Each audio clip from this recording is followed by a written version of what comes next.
Le prince Boji est né de parents géants, mais reste la plus petite personne à avoir jamais parcouru le royaume de Bouddha. Il est faible, sourd et naïf, mais il a toujours le plus grand courage de marcher la tête haute. Sa journée se passe à courir dans le champ et à jouer avec les animaux qui parcourent les terres de son père. En raison de ses handicaps, Boji ne joue pas avec les autres enfants de son âge et plus jeunes, car il peut y avoir des malentendus entre les deux parties, et Boji est généralement victime de la moquerie des gens.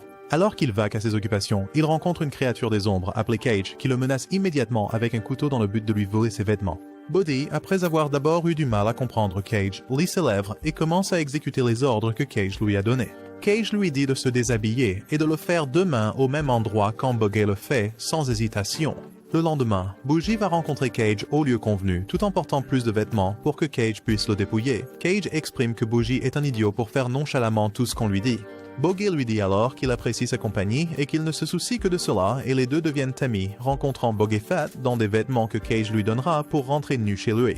Un jour, Boji ramène Cage à la maison et est confronté par sa belle-mère, la reine Healing, qui le ridiculise encore plus pour être toujours rentré à la maison nu. Elle demande à Boji de se vêtir et d'aller voir son père. En se vêtant, Boji pleure pour toute la moquerie qu'il a reçue pour la journée, mais il met rapidement un visage courageux et Cage le voit. Cage ressent de la pitié pour lui et commence à se rapprocher émotionnellement et à l'apprécier. Bogey va voir son père, le roi Boss, qui est classé 7e dans le système de classement.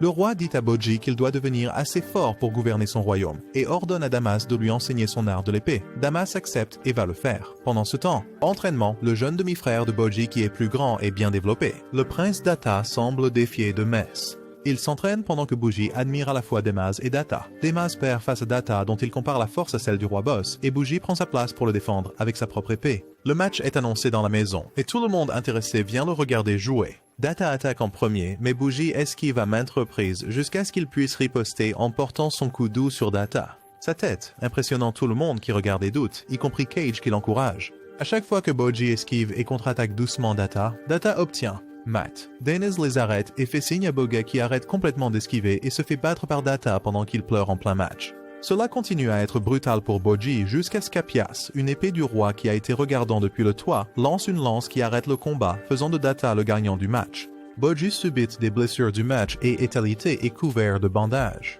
Il se souvient des mots que Demez lui a signés avant qu'il ne cesse d'esquiver les attaques de Datta, que sa façon de combattre n'est pas celle d'un roi. Il commence à ramper hors du lit vers une épée de taille normale et essaie de la ramasser. Il n'arrive pas à le ramasser car il est trop petit et n'a pas la force de le faire. Il pleure à chaudes larmes jusqu'à ce que Cage lui lance une pièce.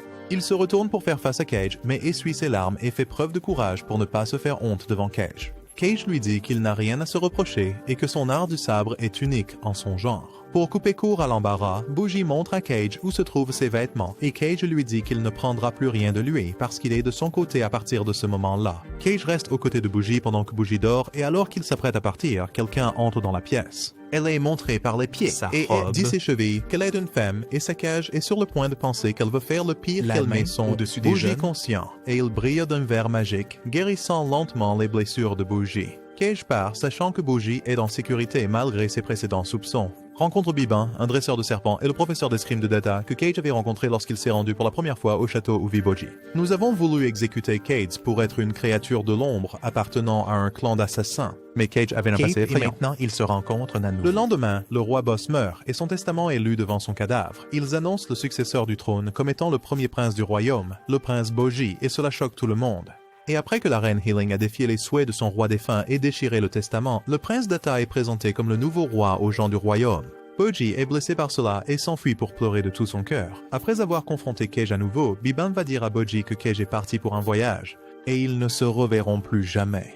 Koji va chercher Cage seul. Il se rend à la tanière du serpent où réside un grand serpent qu'il a sauvé quand il était plus jeune, appelé Mitsumata. Mitsumata dit à Boji que son maître Bibin a arrêté Cage, mais l'a laissé partir en voyage important qu'il ne peut pas raconter à Boji, mais il l'assure également que ce n'est pas dans le but de lui nuire. Boji se souvient comment il a été choisi pour devenir roi, mais était opposé car il était faible et frêle, et comment Cage avait promis d'être à ses côtés, mais est maintenant en voyage pour l'aider. Boji décide de suivre Cage. Il va parler avec la reine et elle lui refuse le voyage pour les mêmes raisons que toujours.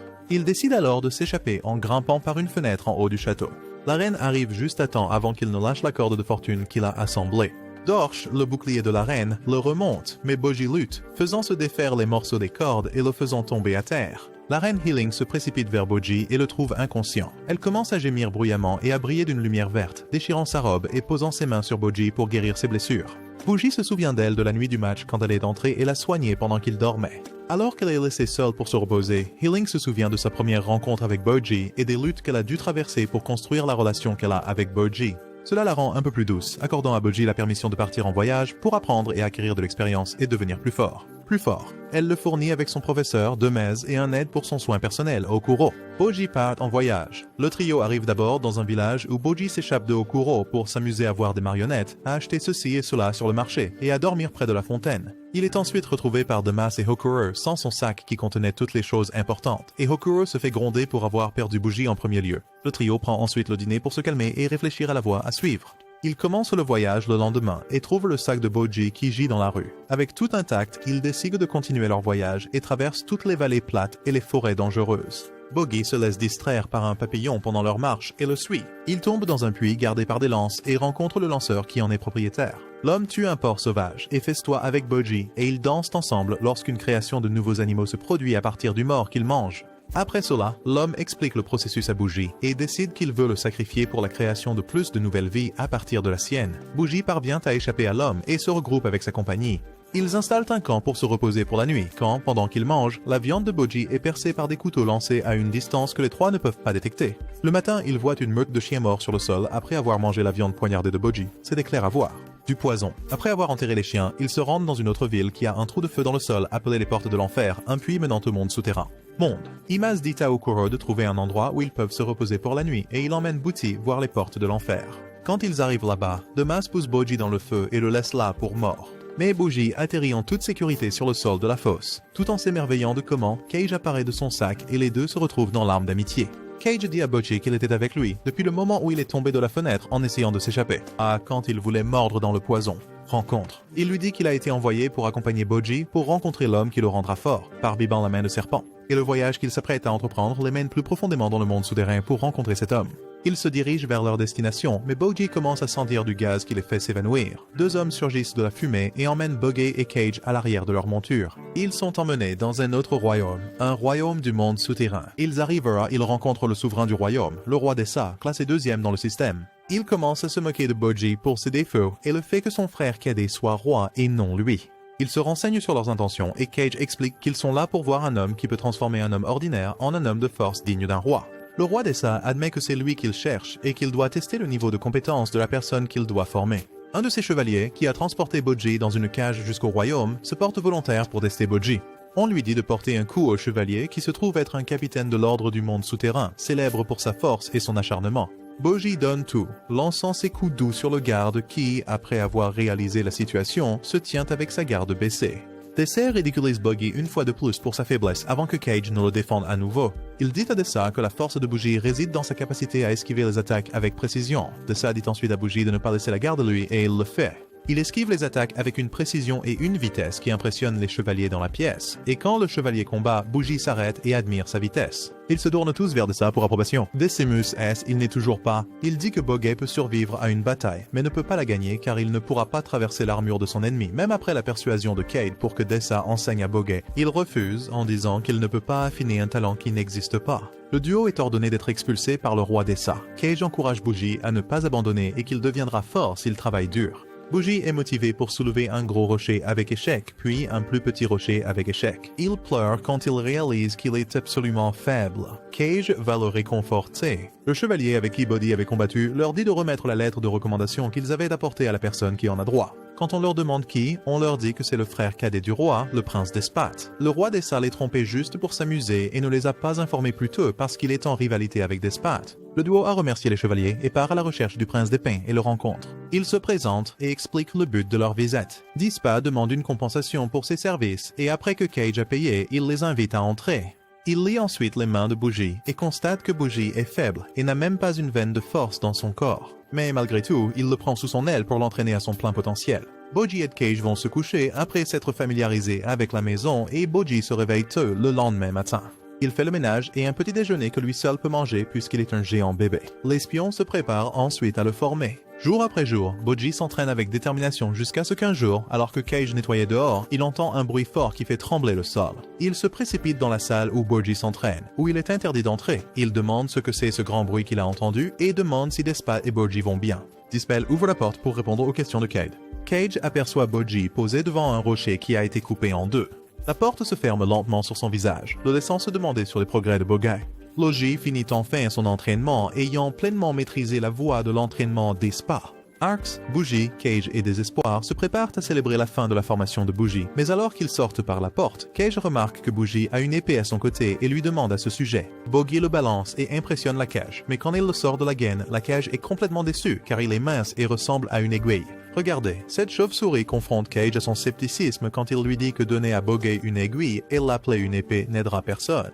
Cage s'excuse auprès de Bogey et ils se dirigent vers leur fête, pendant qu'ils mangent trois monstres qui sont des citoyens du monde souterrain. Ils approchent du trio et commencent à chercher querelle. Ils se moquent de Despat pour son apparence et il envoie l'un d'eux voler d'un coup de poing qu'il regrette instantanément. Les monstres se relèvent et commencent à le battre, mais Bougie ne reste pas sans rien faire, voyant que Désespoir est pris à partie. Il essaie de se défendre mais est facilement repoussé sur le côté. Il se relève et après avoir esquivé quelques attaques, il porte un coup aussi doux qu'une marguerite sur le menton du monstre. Le monstre, après une seconde, commence à perdre son équilibre et s'évanouit, déclarant le coup de Bougie un knock-out. Bougie continue de se défendre et finalement il brandit son arme.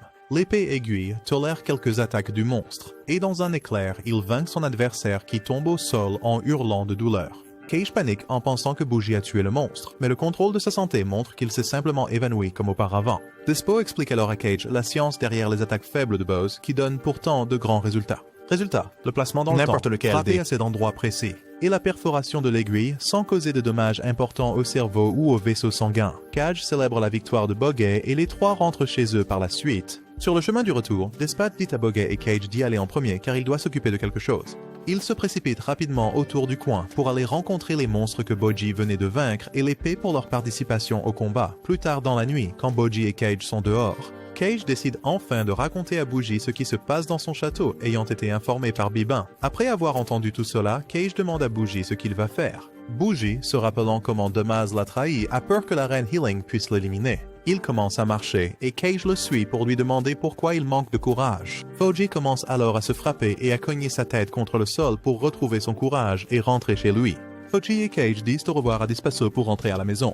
Ce fan encourage Bougie à s'aimer tel qu'il est et à continuer d'être aussi courageux qu'il est. De l'ordre du monde souterrain arrive alors que les trois hommes sont encore en train de dire leurs adieux et offrent de transporter Bojji de retour à son royaume. Dispel leur explique que c'est parce que des criminels du monde souterrain ont infiltré le royaume et que le roi Dessa les a déployés. C'est à rentrer à la maison et capturer le criminel. Les chevaliers expliquent qui sont les criminels et Cage continue d'encourager Bogey avec ses nouvelles forces à travers l'élimination. Ars, les chevaliers continuent d'expliquer à Cage et Bogey comment les criminels ont pu arriver au royaume. Cage et Bougie arrivent enfin au royaume pour trouver un criminel qui a quitté le château pour attaquer les civils. On dit du criminel qu'il est l'un des plus dangereux. Même Despa a dit aux chevaliers de ne pas le combattre jusqu'à ce qu'il arrive. Le criminel connu sous le nom d'Alchem, l'épée de l'Underworld, a découpé les gens et doit maintenant faire face au capitaine de l'ordre Underworld qui s'oppose à Span. Quand Bougie veut participer au combat, le chevalier l'arrête car Desper avait dit que Bougie serait battu par Ochen s'il devait le combattre. Le chevalier dit à Bougie de se diriger vers le château pour aider à protéger la reine Healing. Bogey et Cage se dirigent